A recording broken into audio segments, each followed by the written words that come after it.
এরকম লিখি যে হি work hard to develop.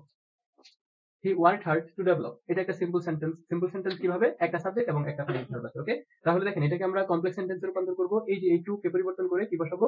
So that. এবং সো দ্যাট থাকলে কি বসে? সাবজেক্টের পরে ক্যান অথবা কুড বসে, এটা টেন্স অনুযায়ী বা ক্যান। তাহলে এটাকে আমরা যদি সিম্পল সেন্টেন্স থেকে কমপ্লেক্স সেন্টেন্সে রূপান্তর করে ফেলি, he work hard so that, আরেকটা subject so that he could develop. এখানে কুড কেন হইলো? কারণ এই অংশে আমাদের এখানে V2 অর্থাৎ পাস্ট টেন্স আছে। ওকে, তারপরে দেখেন এন্ড বসিয়ে আমরা এটাকে কম্পাউন্ড সেন্টেন্সে পরিবর্তন করব। কিভাবে? He worked hard and he, এই হিটা আমরা উৎস রাখতেছি, এটা লিখলেও চলবে না লিখলেও চলবে। He worked hard and developed,